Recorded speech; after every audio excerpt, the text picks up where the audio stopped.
Marine ড্রাইভে সারাদিন কি করলাম, কোথায় কোথায় গেলাম, কোথায় খাওয়া দাওয়া করলাম, সব কিছু থাকছে আজকের ব্লগে। So let's start from the very early in the morning. So ঘুম থেকে একদম সকাল সকাল উঠে গেলাম অ্যান্ড ঘুম থেকে উঠেই এই সুন্দর ভিউটা এনজয় করছিলাম। আসলে এমন একটা ভিউ ঘুম থেকে উঠে দেখলে মাইন্ড এমনি ফ্রেশ হয়ে যায়। আই উইশ আমার চাটা আমি এখানে বসেই খেতে পারতাম, বাট শুধু কি চা খেলেই হবে, ব্রেকফাস্টও তো করতে হবে। তাই সোজা চলে যাচ্ছি ব্রেকফাস্ট করতে।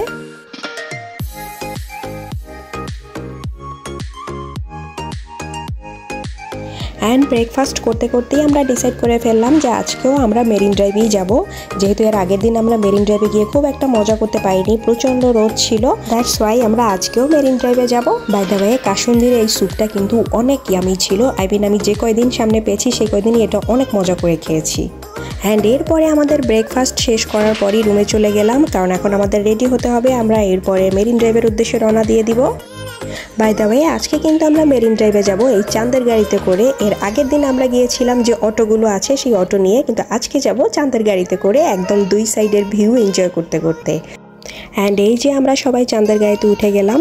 বাই দ্য ওয়ে, মেরিন ড্রাইভে যাওয়ার সবথেকে সুইটেবল টাইম আমার মনে হয় যে দুপুরের পর থেকে একদম সন্ধ্যা পর্যন্ত টাইমটা আপনারা ওখানে কাটাতে পারেন, কারণ সামার সিজনে দেখা যায় যে সকালের টাইম থেকে দুপুর পর্যন্ত প্রচণ্ড গরম থাকে, বিচগুলোতে খুব একটা এনজয় করা যায় না, যেটা আমরা এর আগের দিন ভুল করেছিলাম। তো এই যে আমাদের জার্নি শুরু হয়ে গেল। অ্যান্ড অনেস্টলি স্পিকিং, চাঁদের গাড়িতে আসলেই অনেক মজা লাগছিল আর প্রচণ্ড বাতাস লাগছিল, গতকালকের মতো একটু গরম লাগছিল না।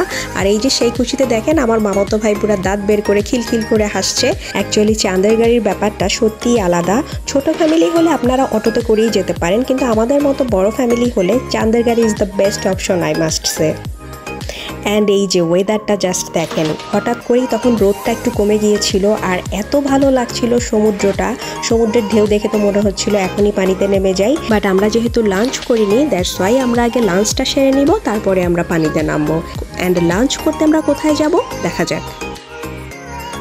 লাঞ্চ করতে আমরা সোজা চলে গেলাম কোথায় বলেন তো? হ্যাঁ, ঠিক ধরেছেন, পালঙ্কিতে।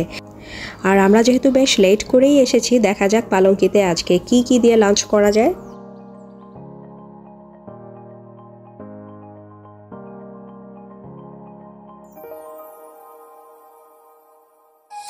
ফরচুনেটলি আমরা যে ধরনের খাবার চাচ্ছিলাম সবই মোটামুটি অ্যাভেলেবেল ছিল। তো আমরা ফার্স্টই এই যে ভর্তা প্ল্যাটারটা অর্ডার করে ফেললাম। এর সাথে আমরা অর্ডার করেছিলাম পাহাড়ি মুরগি, লইট্টা ভুনা, সাথে ডাল তো ছিলই। By the way, honestly speaking, খাবারগুলো প্রত্যেকটাই এত মজার ছিল, আসলে কোনটা রেখে কোনটা রিভিউ দিব I really don't know.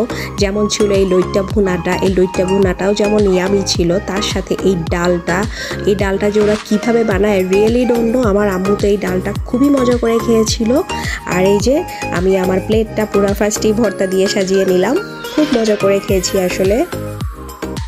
And খাওয়া দাওয়া শেষ করে এই যে এখন আমরা এখান থেকে বের হয়ে যাচ্ছি। অ্যান্ড বের হয়ে যাওয়ার সময় আমি এখান থেকে কিছু ভিডিও করে নিচ্ছি, তাছাড়া আমরা এখানে ফ্যামিলি ফটোও তুলেছি। মেবি এখন সিজন না দেখে খুব একটা ফুল দেখা যাচ্ছে না, বাট আমরা যখন ফেব্রুয়ারি মাসে এসেছিলাম এই জায়গাটা পুরো ফুলে ভরা ছিল। এনিওয়ে, তো এখন আমরা চলে যাব সোজা পাটুয়া টেক বিচে। অ্যান্ড এই যে পাটুয়া টেক বিচে চলেও আসলাম। আমরা পুরোটা সন্ধ্যা পর্যন্ত এখানেই সময়টা কাটাবো, এখানে সানসেট এনজয় করব, এখানে অনেক ডুবাডুবি করব, আসলে অনেক মজা করব, এটাই বলতে চাচ্ছি আর কি। কারণ দেখেন ওয়েদারটা কি পরিমাণ সুন্দর ছিল। আর মজার ব্যাপার হচ্ছে যত সময় যাচ্ছিল ঢেউয়ের সংখ্যা ততই বাড়ছিল, ঢেউগুলো যেন আস্তে আস্তে বড় হচ্ছিল। এই যে, আর সেই ঢেউ দেখে ছেলেরা এই যে নেমে গেল। ছেলেরা কেন, আমরাও নেমে গিয়েছি। ছেলেরা একটু দূরে গিয়েছিল, আমরা এতটা দূরে যাইনি, বাট তাতে কি বড় বড় ঢেউ এসে আমাদেরকে একদম ভিজিয়ে দিচ্ছিল। আমরা স্থিরভাবে দাঁড়িয়ে থাকতে পারছিলাম না আর কি, এত বড় বড় ঢেউ। আর ওয়েদারটা জাস্ট দেখেন, যত সময় যাচ্ছিল মনে হচ্ছিল একটা গোল্ডেন আওয়ারের মধ্যে আমরা চলে যাচ্ছি। চারদিকে জাস্ট একটা গোল্ডেন ভাইব, মানে সেই রকমের একটা অ্যাম্বিয়েন্স। মনে হচ্ছিল এই সময়টাতে এসে আমাদের সব কিছু ওয়ার্থ হয়ে গিয়েছিল। আর এখানে আমার বোন আমাকে দিয়ে তার জন্য অ্যাস্থেটিক শট নেওয়াচ্ছে। আমি যে আসলে তার কত সুন্দর সুন্দর ছবি তুলে দিয়েছি, এই জন্য সে আমাকে সারা জীবন থ্যাঙ্কস দিলেও অনেক কম হয়ে যাবে। এনিওয়ে, এদিকে আমার আম্মুর অবস্থা জাস্ট একটু দেখেন।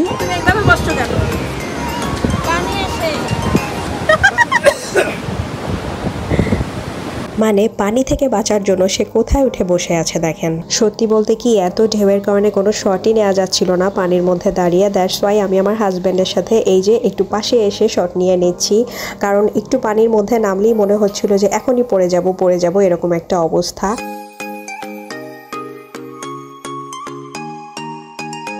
আর এদিকে দেখেন ছেলেদের অবস্থা, এরা কত দূরে দূরে যাচ্ছিল আর কি। আমার তো লিটারালি ভয় লাগছিল এত বড় বড় ঢেউ দেখে যে এত দূরে যাব না, কিন্তু পানিতে ভিজবো। জাস্ট দেখেন এক একজনের অবস্থা। আর আমার হিমেল ভাইকে তো দেখাই যাচ্ছিল না, সে অনেকটা নিজেকে ঢেউয়ের মধ্যে বিলিয়েই দিয়েছিল আর কি। ওই যে হালকা মনে হয় তার মাথা একটু দেখা যাচ্ছে। আর এই যে আমার ভাই আর ভাইয়ের বউ, তারা আবার একটু অ্যাস্থেটিক শট নিচ্ছে আর কি।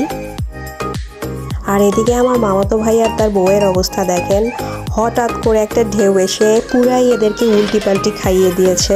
একটানা দুইটানা 3-4টা ডিগবাজি খেয়েছে আমার মামাতো ভাইয়ের বউ আর কি। আই উইশ আমি এইটা রেকর্ড করতে পারতাম। আমি চোখে দেখেছিলাম বাট আমি রেকর্ড করতে পারিনি। সিনটা দেখার মতো ছিল। ইনফ্যাক্ট এখানে যত ট্যুরিস্টরা ছিল সবাই হা করে তাকিয়েছিল এই সিন দেখে। এনিওয়ে সময়ের মতো চলে যাচ্ছিল, কিন্তু আমাদের মজা করা যেন শেষ হচ্ছিল না। অলরেডি তখন সূর্য ডুবেই গিয়েছিল, কিন্তু আমরা তখনও সমুদ্রের মধ্যে আমরা মজা করছিলাম। ইন দ্য মিন টাইম আমিও পানিতে বেশ নাকানি চুবানি খেয়েছি। অলরেডি আমার ভয়টা অনেকটাই কমে গিয়েছে, সো আমি এখন পানিতে ইজিলি হাঁটাহাঁটি করছি। আর এদিকে দেখেন এদের অবস্থা।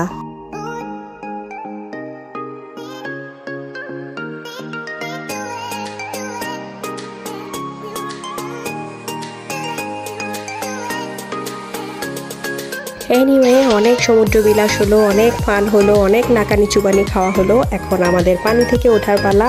অলরেডি সন্ধ্যা হয়ে গিয়েছে। পানিতে যতক্ষণ ছিলাম ততক্ষণ ঠান্ডা লাগছিল না, বাট পানি থেকে ওঠার পরে ঠান্ডা ঠান্ডা ফিল হচ্ছিল অ্যান্ড প্রচণ্ড কফির ক্রেভিং উঠেছিল। তো আমরা সবাই এখন কফি খাওয়ার জন্য আমরা যে বিচে ডুবাডুবি করলাম ঠিক তার অপোজিটে এই সি মাউন্ট রেস্টুরেন্টে এসেছি।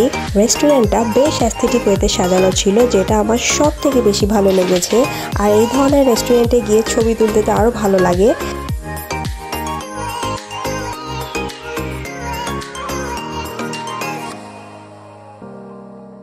তো আমরা এখানে কফি অর্ডার করে সবাই এই যে গল্প করছি, আমরা লিটারালি সবাই ভিজা, একদম ঠান্ডা লাগছিল, অন্য কিছু খাওয়ার মতো কোনো অবস্থা ছিল না। তো আমরা জাস্ট কফিটাই অর্ডার করেছিলাম, যেটা আমাদের জন্য এই মোমেন্টে ম্যান্ডেটরি ছিল। আর ওই যে পিছনে সমুদ্র দেখা যাচ্ছে, যেখানে একটু আগে আমরা এত ডুবাডুবি করেছি। এই যে আমাদের কফি চলে এলো, অ্যান্ড ট্রাস্ট মি গাইজ, এই মোমেন্টে কফিটা জাস্ট হেভেনলি লাগছিল। অ্যান্ড টু বি অনেস্ট এখানে বাড়িয়ে বলার কিছু নেই, ওদের কফির কোয়ালিটিও অনেক ভালো ছিল। অ্যান্ড এরপরে আমরা হোটেলে চলে আসলাম। এসে আমরা শাওয়ার নিয়ে ফ্রেশ হয়ে আবার ডিনার করতে গিয়েছিলাম। গাইজ আমরা প্রচণ্ড টায়ার্ড ছিলাম, দ্যাটস ওয়াই আমি আর কোনো শট নিতে পারিনি। So that's all for today. Marine ড্রাইভের একটা এক্সাইটিং ডে আপনাদের সাথে শেয়ার করে ফেললাম। আশা করি আপনাদের ভালোই লেগেছে। সো দেখা হবে আবার অন্য কোনো ভিডিওতে। সে পর্যন্ত ভালো থাকবেন, সুস্থ থাকবেন। টাটা।